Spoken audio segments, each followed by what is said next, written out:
la remamos un poquito, pero está... eh, ¿Cómo está, querido embajador argentino en la República Plurinacional de Bolivia? ¿Cómo le va? Bien, acá las corridas, disculpando, pidiendo disculpas por haber entrado en este horario, pero hay un caos terrible hoy en La Paz, toda vez que mañana es el día de la independencia, así que me costó mucho salir del centro, estaba en una reunión con la ministra de Presidencia y tardamos bastante en llegar, y después hay colapso porque los cívicos, los grupos de derecha están movilizándose hoy en todo Bolivia también, oponiéndose a todo. Así que O sea, las un fuerzas día antidemocráticas complicado. siguen todavía. ¿Cómo? Las fuerzas antidemocráticas siguen todavía. Sí, sí, todavía. Bueno, te presento esta Verónica Baston de la Chispa Mediática, que con Tejiendo Nuestra Historia es uno de los medios independientes que siguieron y defendieron la vuelta a democracia en Bolivia. Está el colega Cristian Boyanaski Bazán, de Tiempo Argentino, y David Español, que es nuestro community manager, el que organizó también esta transmisión. Y sin más, bueno, te felicito, te conozco como compañero de hace más de 20 años, y me llena de orgullo que estés allá en Bolivia. Estoy mal hoy, ¿eh? Y es mi dislexia post-COVID. En ese marco, me sorprendió alguna vez decir cómo te acercaste a Bolivia y terminás siendo su embajador. ¿Cómo recibiste a Bolivia cuando llegaste allá y cómo la volviste a recibir ahora? Así empezamos un poquito la charla. Sí, a ver, yo me tocó ser embajador en el primer periodo, entre el 2012 y el 2015.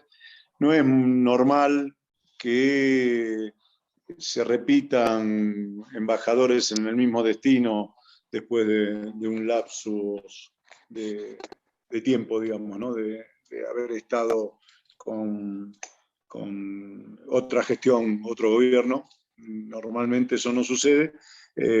Quizás lo que provocó esa situación es particularmente la relación que había tejido con Evo, con el MAS, con el pueblo boliviano, con prácticamente todas las referencias políticas institucionales de Bolivia.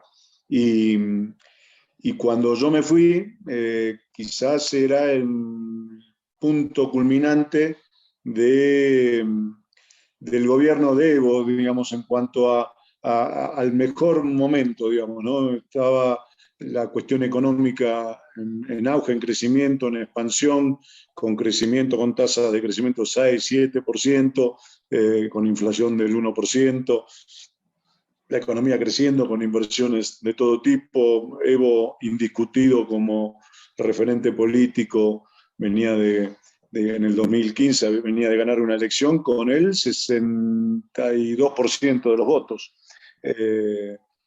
Arrasó en todas las ciudades, en todos los distritos.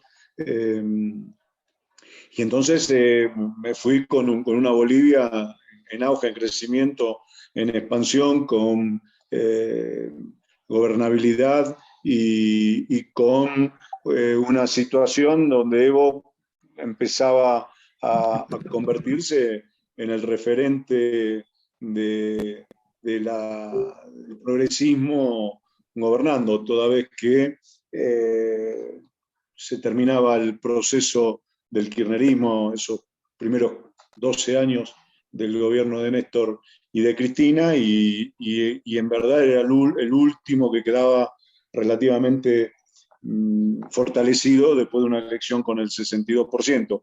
Ya Dilma estaba con el establishment operando para que pudieran terminar con ese proceso en Brasil. Bueno, todos los países estaban con determinados niveles de conflictividad. Bolivia era el único país con un gran nivel de gobernabilidad y de crecimiento.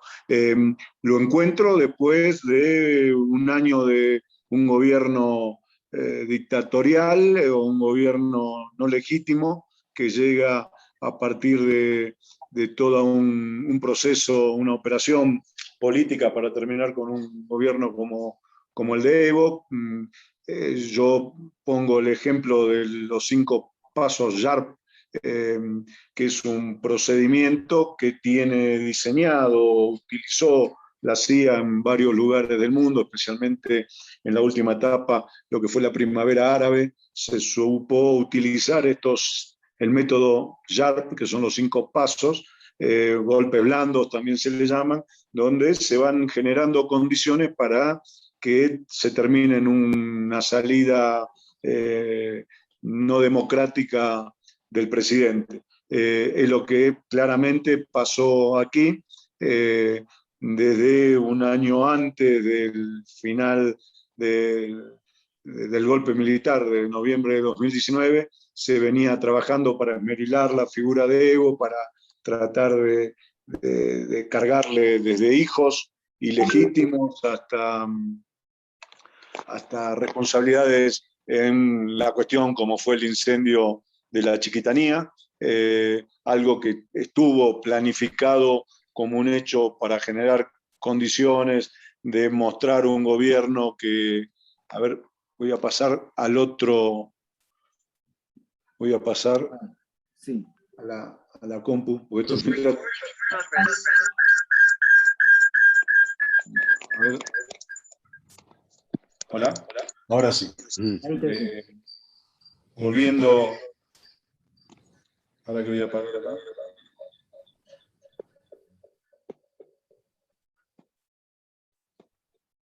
Hola. Hola, hola. Sí, te escuchamos.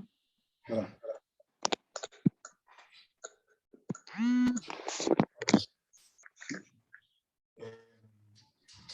Estaba con Adón, porque llegué hasta que prende esta computadora, tarda mucho tiempo, entonces por eso que arranqué con el teléfono. No, y decía que aquí todo el proceso que se había vivido, digamos, habían generado condiciones para generar desestabilización, el mismo hecho de lo que fue la Chiquitanía, los incendios de la Chiquitanía, tienen mucho que ver con estos procesos de mediar o desgastar a los gobiernos de turno en Latinoamérica, y llegué con un país que está nuevamente tratando de levantarse, de reordenarse. El gobierno de Áñez logró lo que pocos gobiernos han logrado pese a pandemia y todo. Cayó 11 puntos su economía, la economía floreciente de Bolivia, que crecía a tasa de 5 o 6 durante el año 2019 o 2020, cayeron 11 puntos. Obviamente hubo grandes niveles de corrupción en el gobierno de Evo, que hizo que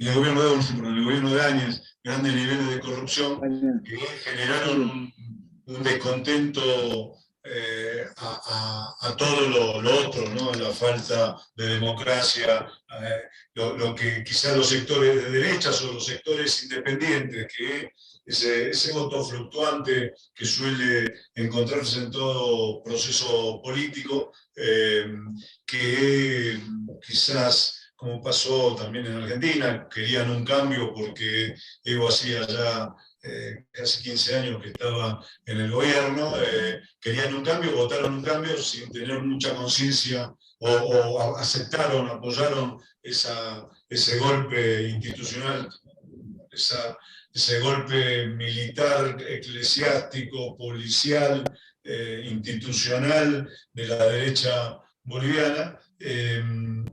Cuando se dieron cuenta los niveles y cómo se degradó la democracia, la falta de libertades, terminaron obviamente también sumándose al voto que puso nuevamente a Lucho Arce en el gobierno. Entonces, hoy Bolivia se está rearmando, por suerte me recibieron con el mismo cariño de siempre, con la misma calidez, contento de que en Argentina haya un gobierno como el de Alberto, y que Alberto haya tomado la decisión de enviarme nuevamente como representante del país acá a La Paz. Y eso lo noto particularmente en la capacidad o facilidad o aperturas de puertas que hay hacia la Embajada Argentina por parte del gobierno de Lucho, en el cual no es normal tampoco que Lucho reciba a embajadores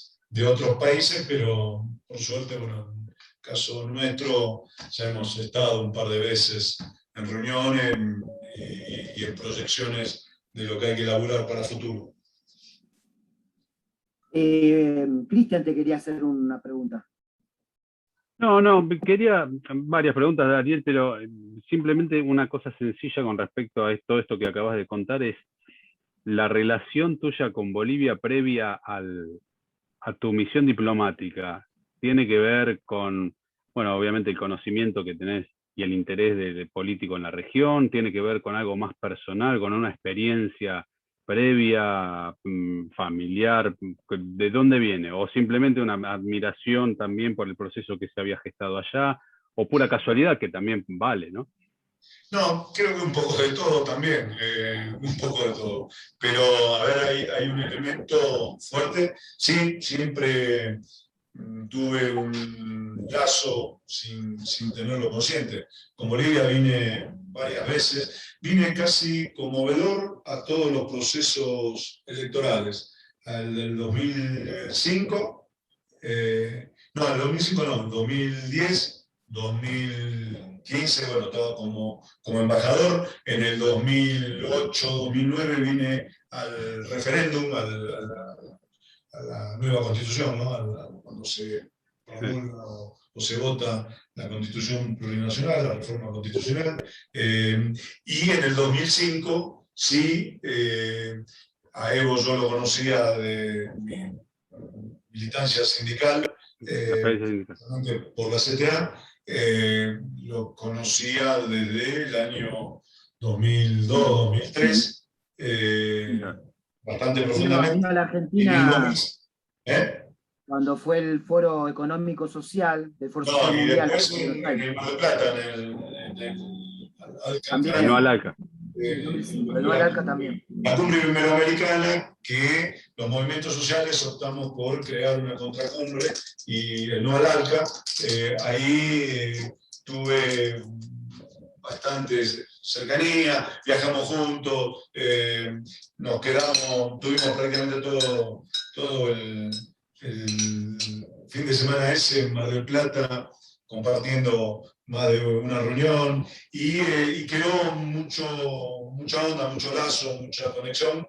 En verdad, en ese momento nadie apostaba mucho por Evo, se suponía que iba a pasar o iba a tener un resultado electoral, le faltaba, eso fue en noviembre, la elección fue en diciembre acá, faltaba un mes para la elección en Bolivia.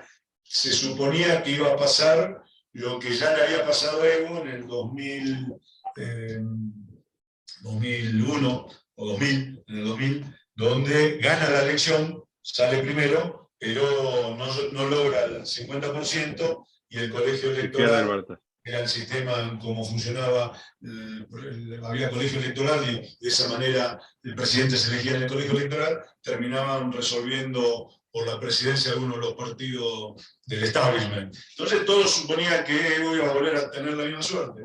Yo no sé si fue percepción, si fue intuición, jugué a muerte que iba a ganar, nos comprometimos a vernos posteriormente después del triunfo, y así fue. Con lo cual, bueno, había una relación estrecha, buena, con Evo, que creo que fue determinante a la hora de que me recibieran también. El otro tema de por qué termino como embajador, es todo una serie de circunstancias que se dan, que a último momento no formo parte de la lista de diputados del año 2011 y posteriormente queda vacante la embajada argentina y fue casi una decisión conjunta de Héctor Timerman, al que apreciaba mucho y lo recuerdo siempre, y de Cristina, que tomaron la determinación en el momento de nombrar un embajador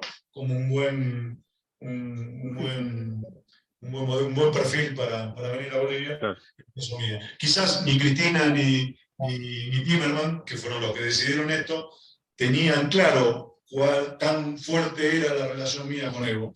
Bueno, casi que se enteran posteriormente, pero eso también creo que ayudó no tanto a mi nombramiento, sino a la gestión de los 4 años posteriores. Bien, Verónica, quería hacer. Bueno, encantada nuevamente de encontrarnos en streaming. Ya el año pasado hicimos ese evento con Susedi Janet de Bolivia. Aquí les comentaba a los compañeros que el héroe de la conquista a la democracia también fue el pueblo en esta sobrevivencia a este golpe de Estado que tuvo que vivir Evo. ¿Usted cómo lo calificaría o qué reflexión tiene al respecto? Y también hoy enterada de la situación entre los pititas que están queriendo desestabilizar el gobierno de Arce. ¿Qué situación se está viviendo actualmente? Esas dos preguntas. Sí, la primera, empiezo por la segunda, que fue lo que generó en parte mi demora. Inexplicable, se nota que hay un intento de querer marcar la cancha a Lucho y que no se hacen cargo, o sea, la derecha, ¿no? Los diferentes sectores de derecha, que en Bolivia son muchos, porque también lo que hay que remarcar es que el único partido nacional con desarrollo nacional que está en todos los departamentos, en todas las ciudades, es el MAS. Después la derecha son localismos. En Santa Cruz está claramente Camacho como la referencia principal, pero Camacho es menos popular. Fuera de Santa Cruz no puedes salir a la calle porque creo que se comería más de un insulto. Y lo mismo pasa con el referente de Cochabamba, Martes, y lo mismo pasa con los dirigentes o los referentes de la derecha acá en La Paz o en Tarija, es todo muy local. Y entonces, por suerte, no terminan de amalgamar una sola propuesta o una sola decisión. Bastante anárquico todo. Pero ante la organización del MAS, el MAS terminó ayer en un congreso organizativo donde puso pautas de funcionamiento muy claras que creo que le va a hacer muy bien al MAS y al gobierno, toda vez que también una característica propia que había en Bolivia es que el MAS no era un partido político de la forma en que lo conocemos nosotros, era más un sello electoral.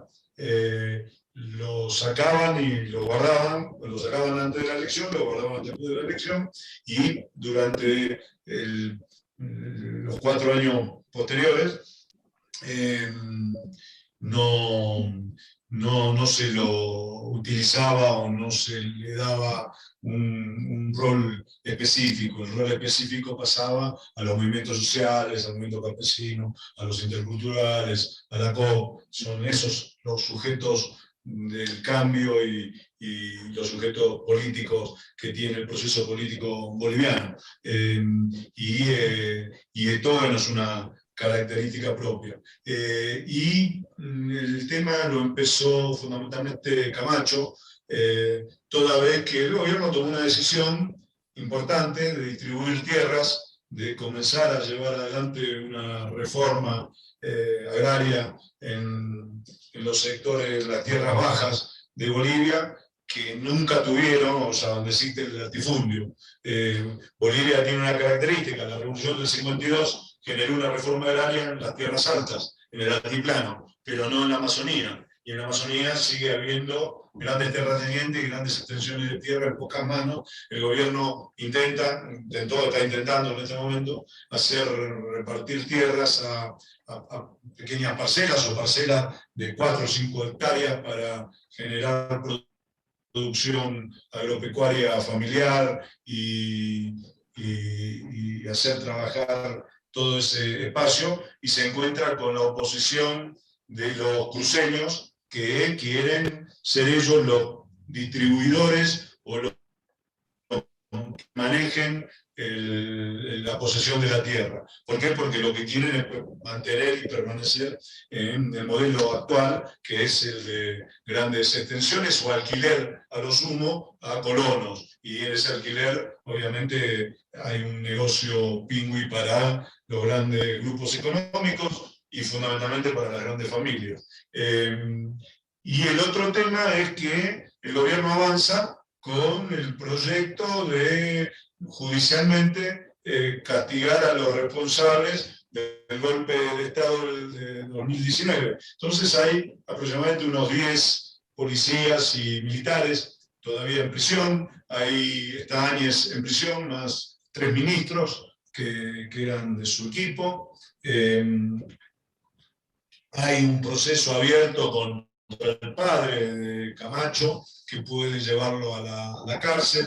Hoy, en esta semana, la Resistencia Cochala, que era un grupo de choque fascista que funcionó durante el golpe en Cochabamba, ayer metieron preso a 2 de los dirigentes. Entonces están viendo que el gobierno avanza en una purga y en buscar justicia, y estos tipos lo que no quieren justamente es eso. Hoy hay movilizaciones en las grandes ciudades, en todas las ciudades, de los pititas, como se le dice acá, de la derecha, para advertirle al gobierno que pare con la reforma agraria y que pare con la investigación del golpe. 2 cosas que, si vos te pones a analizar, son realmente plausibles por parte del gobierno, son cosas que habría que reivindicar y que todo el mundo debería estar muy contento. Sin embargo, lo utilizan de tal forma para, obviamente, evitar uno de los primeros cambios profundos que quiere llevar adelante Lucho Arce en su gobierno. Ahora se caracterizó por tener que convivir con la pandemia y administrar un poco la crisis, y se le estaba reclamando alguna medida de peso importante. Ahora que intenta imponerla, genera esta reacción. Creo que pese a eso, creo que no va a haber mayor niveles de conflictividad, porque Salvo Santa Cruz es limitado el desarrollo de estos sectores de la derecha. Y la otra pregunta que me hiciste, ¿cuál era? Bueno, un poco está todo contestado ya. El tema de que el pueblo ha sido el héroe de resistencia en ese tiempo del golpe de Estado. Pero ya lo dijimos, ahí lo mencionaste con el tema de la pandemia y todo eso. Vos hablabas de las investigaciones. Lo que reivindico es que en verdad el pueblo boliviano logró lo que nadie hubiese pensado que iba a lograr, que en menos de un año revertir un golpe de Estado, ganar la calle de a poco, con los dirigentes más importantes en el exilio, una segunda línea de dirigentes y compañeros se hicieron cargo de la pelea dentro del territorio boliviano y ganaron con una diferencia muy importante. De las investigaciones que acá se pusieron en agenda, que tienen que ver con el traslado del gobierno argentino de armamentos y fuerzas efectivos policiales allá, ¿está en agenda colocada en Bolivia o es una situación que está marcada acá por parte de la situación de Argentina? No, es un tema que sale en los diarios todos los días, está siempre una noticia, siguiendo en parte lo que pasa acá y la noticia que puede surgir en Argentina. No tiene la misma dimensión, me parece, de impacto que en Argentina, toda vez que acá todavía no hay procesado ni un expresidente, ni figura de la política de cierto nombre. Aquí lo que sí está el que está preso son un general que estaba preso, lo habían detenido hacía 10, 15 días antes de que se conociera la noticia, por el golpe de Estado, y el jefe de policía, más el ex embajador argentino.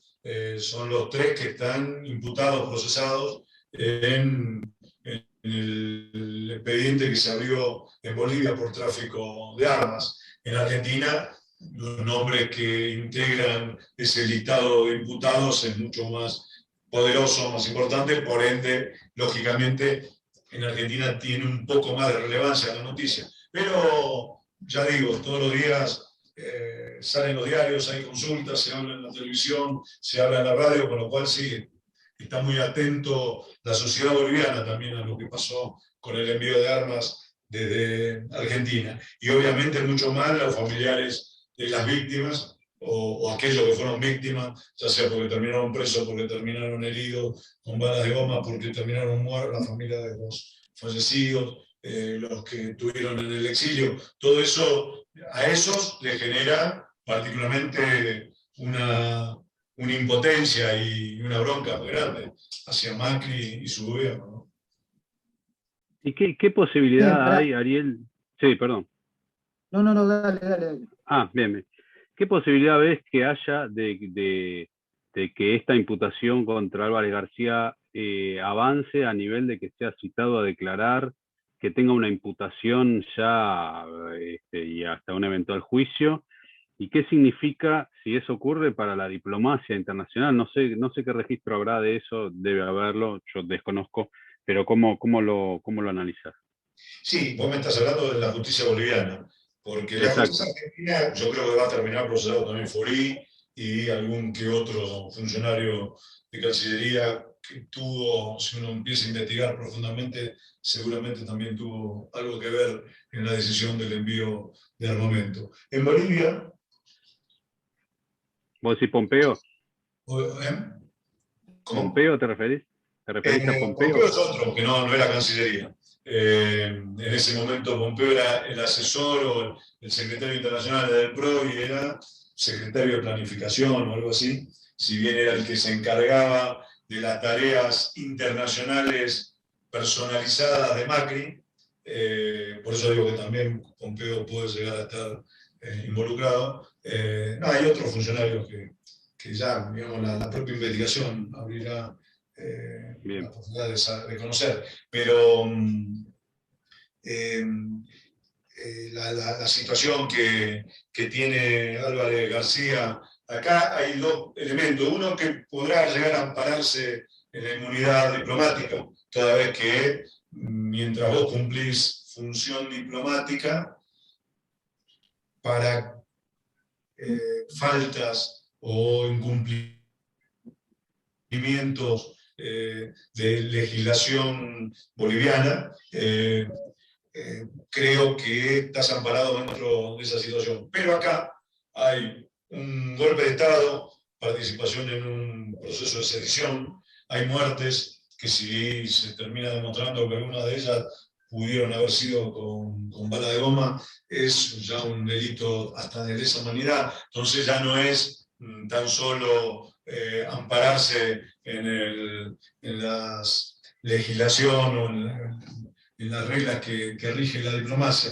Acá hay un hecho muy específico que puede llegar a hacerlo, convocarlo a que venga a declarar y exigirlo que lo haga por la fuerza. Obviamente que tanto Normando Álvarez García, como Burri, como Macri, como el mismo general Tercero, Montesino, el jefe de la policía boliviana, más todos los que están imputados en Argentina, todos niegan el hecho de que hubiesen sabido, hubiesen conocido, que casi que esto, no sé, llegó por arte de magia acá, no fue necesario la participación de nadie. Y lo hacen obviamente porque si terminan reconociendo que sabían algo, que estaban informados, que vieron el cargamento, es una autoimputación que el proceso judicial, que seguramente en condiciones normales puede tardar 2 o 3 años, terminaría en 15 minutos, porque se estarían autoinculpando. O sea que confesión de parte, todos ellos niegan porque si no van presos 15 minutos.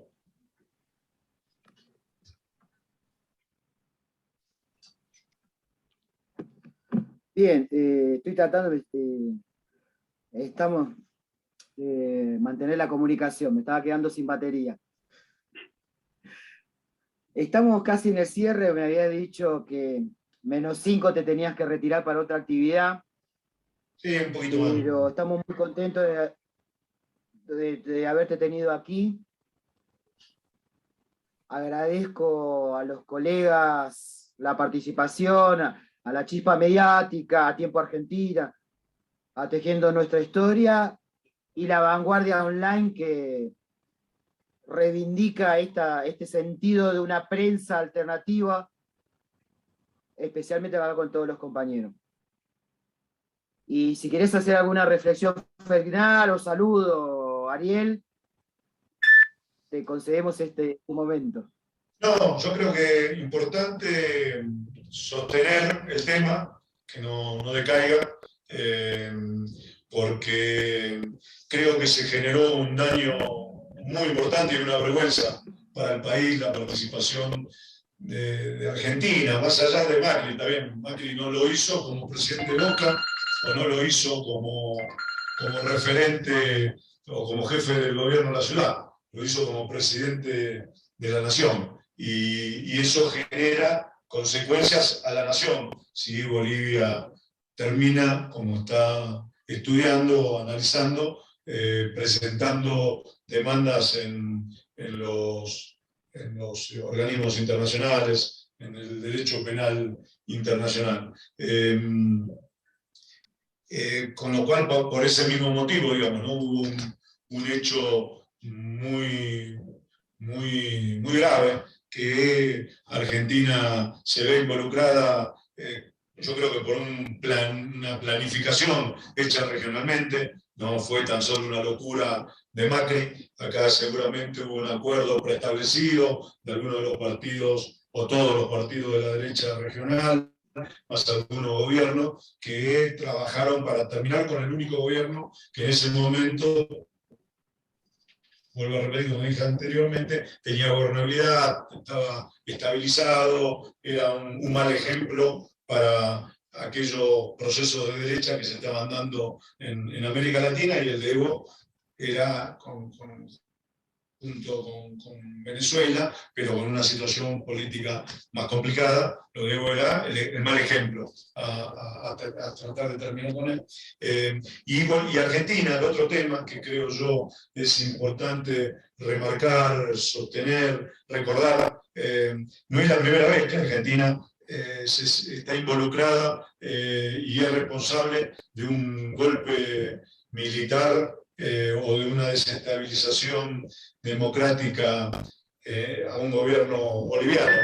En el año 80, la narcodictadura de García Mesa llegó al gobierno con apoyo logístico, asesoramiento de todo tipo de la dictadura argentina, de Macera específicamente. Entonces ya es la segunda vez que en los últimos 40 años Argentina se ve involucrada directamente en el final de un gobierno democrático, en romper la institucionalidad boliviana, ya sea por un sector que ideológicamente piensan lo mismo, Macri y la dictadura militar argentina, nada más que uno, bueno, fue una dictadura y el otro es un gobierno democrático, ¿no? Tienen esa diferencia y esa coincidencia a la vez, y yo creo que por ese mismo motivo, digo, no dejarlo de caer, no dejarlo,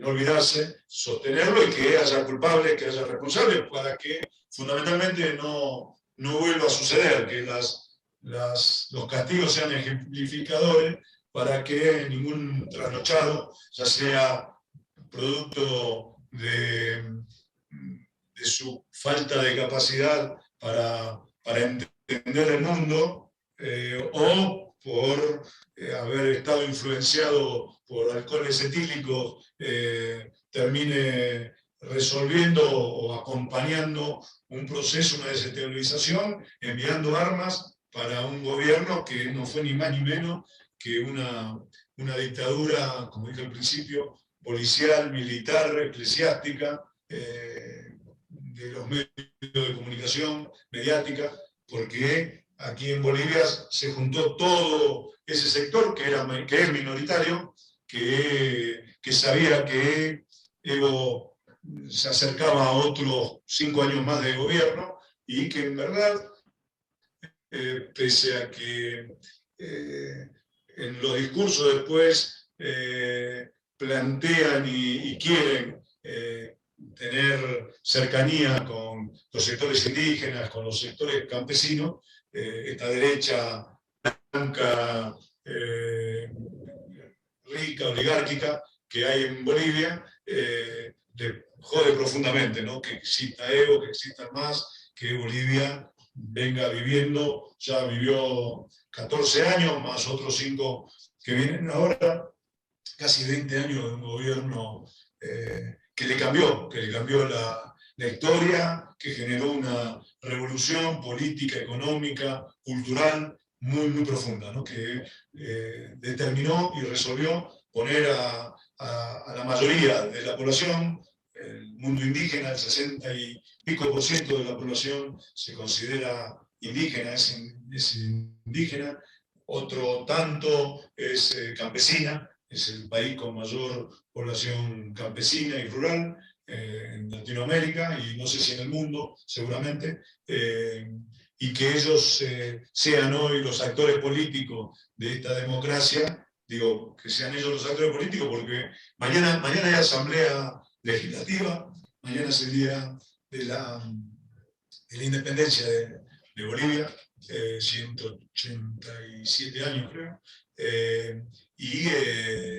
y mañana en esa asamblea legislativa realmente es un espectáculo muy lindo, vistoso, pero también emocionante, porque ahí se ven la cantidad de pluriculturalidad que tiene Bolivia, ¿no? Ahí se ven todos los sectores con sus respectivos sombreros, que son muy diferentes y muy coloridos a la vez, con sus diferentes ropas, y se ve la pluralidad ahí en esa asamblea legislativa.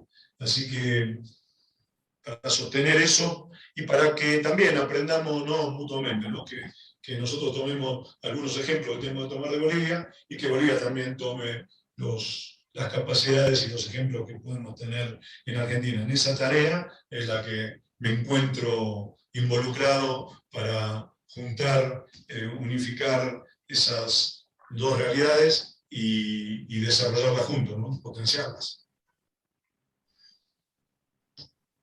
Bueno, muchas gracias y estamos al pendiente, orgullosos de que nos representes en ese país y sigamos trabajando por la democracia en América Latina. Gracias Tiempo Argentino, gracias La Chispa Mediática, tejiendo nuestra historia, y nos volveremos a ver pronto. Gracias, Ariel. Hasta luego. Gracias, Ricardo, Verónica. Bueno, suerte. Saludos. Estás muteada, veo. ¿Está? Un honor, muchas gracias. No, ¿por qué? Bueno, nos vemos. Chao, chao, hasta luego. Cuando quieran, dale. Dale. Tomamos la palabra. Dale.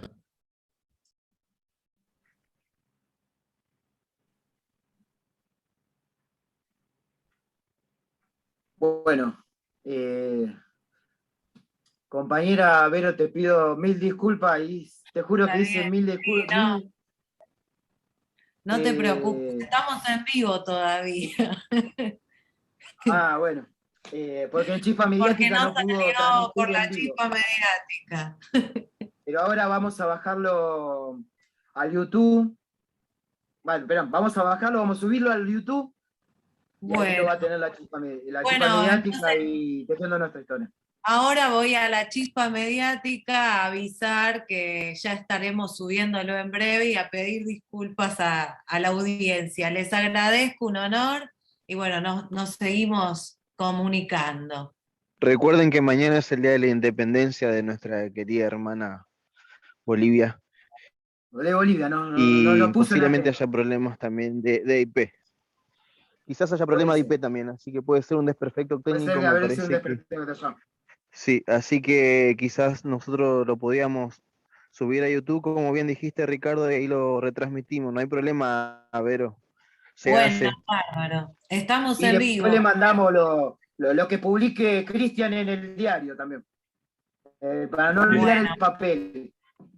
bueno, Gracias, excelente. Cristian. Gracias a todos. Bueno, gracias por invitar y un gusto haber compartido este momento. Les mando un saludo. Un saludo, hasta luego.